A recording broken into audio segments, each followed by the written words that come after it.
update ng bayan, maasahan anumang panahon. Magandang araw po sa ating lahat. Narito na ang update sa lagay ng ating panahon ngayon at sa magiging lagay ng ating panahon sa susunod na 24 oras. Sa kasalukuyan ay easterlies ang nagdadala ng mainit o malinsang panahon ngayon sa malaking bahagi ng ating bansa at maraming lugar ngayon ang nakaranas ng mga matataas na heat index. Dahil nga sumiiral na easterlies ay asahan ang bagyang maulap hanggang sa maulap na kalangitan sa buong bansa.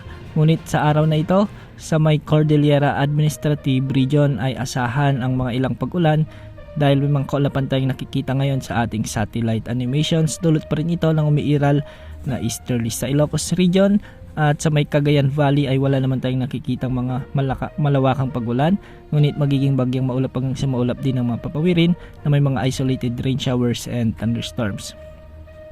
Sa Central Luzon, sa Metro Manila hanggang sa Bicol Region, kasama na ang Mimaropa at Calabarzon, ay magiging bagyang maulap din ang mga kalangitan na may mga kasamang kalat-kalat na pag-ulan, maliban na lamang sa bahagi ng southern portion ng Bicol Region na may mga ilang thunderstorms dulot ng easterlies. Sa Palawan ay may mga malakas na pag-ulan ngayon sa may southern hanggang sa may central part ng Palawan at ito ay dahil sa nakikita nating mga kaulapan dito.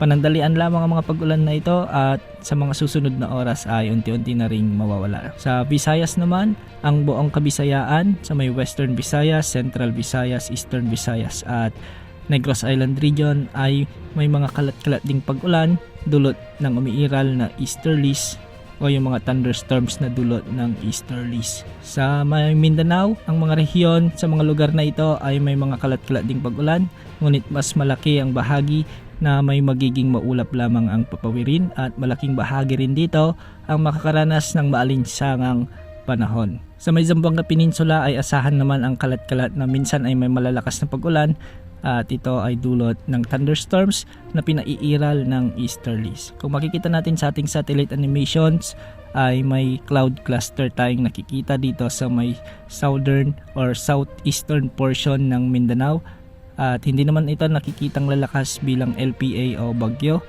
kundi ito ay kumpol lamang na kaulapan na posibleng lumapit sa may Eastern Mindanao sa mga susunod na araw. Sa kasalukuyan ay wala pa rin tayong namomonitor na anumang sama ng panahon gaya ng LPA o bagyo na posibleng pumasok sa ating bansa sa susunod na 3 hanggang 5 araw. Bukas asahan pa rin ang pag-iral ng maalinsang panahon sa malaking bahagi ng ating bansa dulot ng umiiral na easterlies.